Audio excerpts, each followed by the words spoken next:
Here we start a book named Atomic Habits. The Man Who Didn't Look Right, the psychologist Gary Klein. EXPLAINATION ahead keeps listening to topic 4. The Man Who Didn't Look Right, the psychologist Gary Klein once told me a story about a woman who attended a family gathering.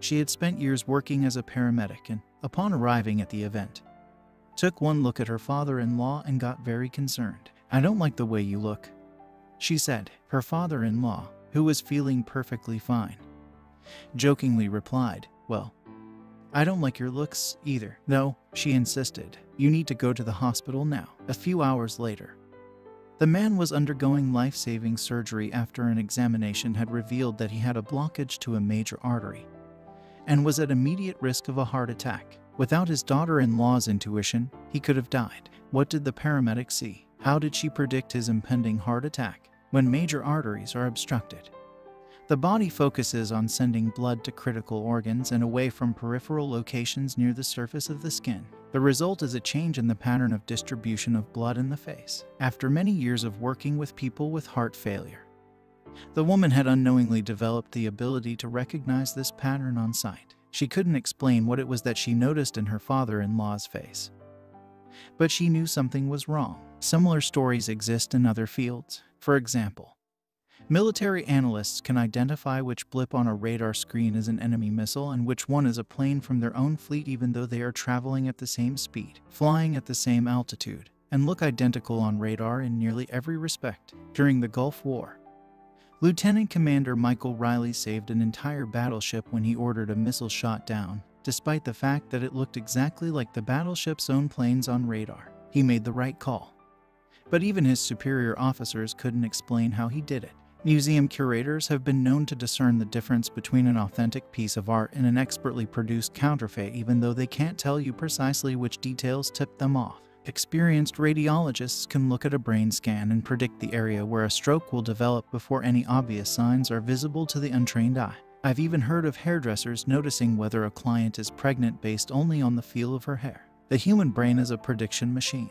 It is continuously taking in your surroundings and analyzing the information it comes across. Whenever you experience something repeatedly, like a paramedic seeing the face of a heart attack patient or a military analyst seeing a missile on a radar screen, your brain begins noticing what is important, sorting through the details and highlighting the relevant cues, and cataloging the information for future use. With enough practice, you can pick up on the cues that predict certain outcomes without consciously thinking about it. Automatically, your brain encodes the lessons learned through experience. We can't always explain what it is we are learning, but learning is happening all along the way. And your ability to notice the relevant cues in a given situation is the foundation for every habit you have. We underestimate how much our brains and bodies can do without thinking. You do not tell your hair to grow, your heart to pump, your lungs to breathe, or your stomach to digest. And yet your body handles all this and more on autopilot. You are much more than your conscious self. Consider hunger. How do you know when you're hungry? You don't necessarily have to see a cookie on the counter to realize that it is time to eat. Appetite and hunger are governed non-conscious. Your body has a variety of feedback loops that gradually alert you when it is time to eat again and that track what is going on around you and within you. Cravings can arise thanks to hormones and chemicals circulating through your body. Suddenly, you're hungry even though you're not quite sure what tipped you off. This is one of the most surprising insights about our habits. You don't need to be aware of the cue for a habit to begin. You can notice an opportunity and take action without dedicating conscious attention to it. This is what makes habits useful. It's also what makes them dangerous. As habits form, your actions come under the direction of your automatic and non-conscious mind. You fall into old patterns before you realize what's happening, unless someone points it out. You may not notice that you cover your mouth with your hand whenever you laugh, that you apologize before asking a question, or that you have a habit of finishing other people's sentences. And the more you repeat these patterns, the less likely you become to question what you're doing and why you're doing it. I once heard of a retail clerk who was instructed to cut up empty gift cards after customers had used up the balance on the card. One day, the clerk cashed out a few customers in a row who purchased with gift cards. When the next person walked up, the clerk swiped the customer's actual credit card, picked up the scissors, and then cut it in half, entirely on autopilot, before looking up at the stunned customer and realizing what had just happened. Another woman I came across in my research was a former preschool teacher who had switched to a corporate job. Even though she was now working with adults, her old habits would kick in and she kept asking coworkers if they had washed their hands after going to the bathroom. I also found the story of a man who had spent years working as a lifeguard and would occasionally yell "walk" whenever he saw a child running. Over time, the cues that spark our habits become so common that they are essentially invisible. The treats on the kitchen counter, the remote control next to the couch, the phone in our pocket. Our responses to these cues are so deeply encoded that it may feel like the urge to act comes from nowhere. For this reason, we must begin the process of behavior change with awareness. Before we can effectively build new habits, we need to get a handle on our current ones. This can be more challenging than it sounds because once a habit is firmly rooted in your life, it is mostly non-conscious and automatic. If a habit remains mindless, you can't expect to improve it, as the psychologist Carl Jung said. Until you make the unconscious conscious, it will direct your life and you will call it fate. The habit scorecard, the Japanese railway system, is regarded as one of the best in the world. If you ever find yourself riding a train in Tokyo, you'll notice that the conductors have a peculiar habit. As each operator runs the train, they proceed through a ritual of pointing at different objects and calling out commands. When the train approaches a signal, the operator will point at it and say, "Signal is green." As the train pulls into and out of each station, the operator will point at the speedometer and call out the exact speed. When it's time to leave, the operator will point at the timetable and state the time. Out on the platform, other employees are performing similar actions. Before each train departs, staff members will point along the edge of the platform and declare, "All clear." Every detail is identified, pointed at, and named aloud. This process, known as pointing and calling, is a safety system designed to reduce mistakes. It seems silly, but it works incredibly well. Pointing and calling reduces errors by up to 85% and cuts accidents by 30%. The MTA subway system in New York City adopted a modified version that is point only.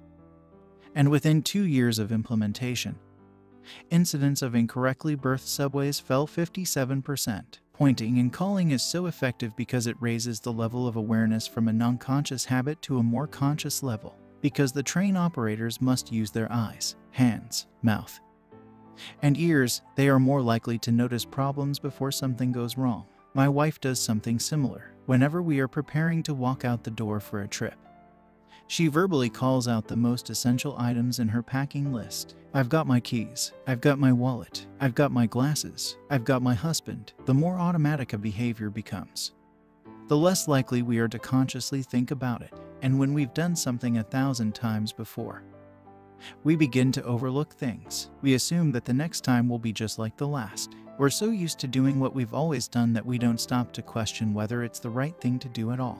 Many of our failures in performance are largely attributable to a lack of self-awareness. One of our greatest challenges in changing habits is maintaining awareness of what we are actually doing. This helps explain why the consequences of bad habits can sneak up on us. We need a point and call system for our personal lives. That's the origin of the habit scorecard, which is a simple exercise you can use to become more aware of your behavior. To create your own, make a list of your daily habits. Here's a sample of where your list might start.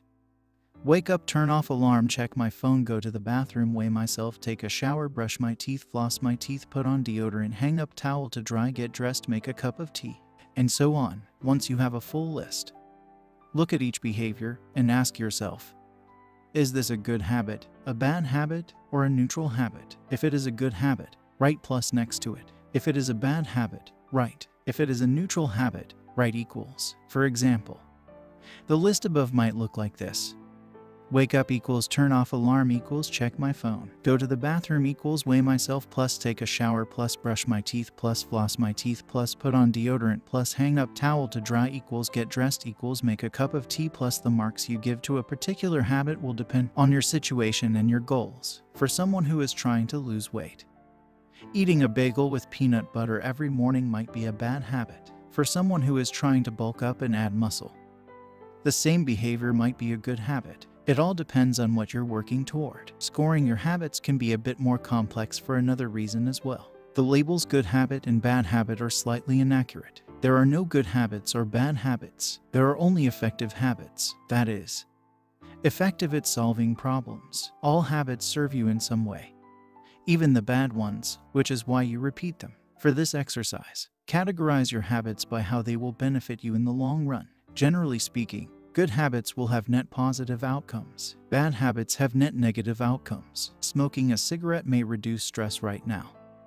but it's not a healthy long-term behavior. If you're still having trouble determining how to rate a particular habit, here is a question I like to use. Does this behavior help me become the type of person I wish to be? Does this habit cast a vote for or against my desired identity? Habits that reinforce your desired identity are usually good. Habits that conflict with your desired identity are usually bad. As you create your habits scorecard, there is no need to change anything at first. The goal is to simply notice what is actually going on. Observe your thoughts and actions without judgment or internal criticism. Don't blame yourself for your faults. Don't praise yourself for your successes. If you eat a chocolate bar every morning, acknowledge it, almost as if you were watching someone else. Oh, how interesting that they would do such a thing. If you binge eat, simply notice that you are eating more calories than you should. If you waste time online, notice that you are spending your life in a way that you do not want to. The first step to changing bad habits is to be on the lookout for them.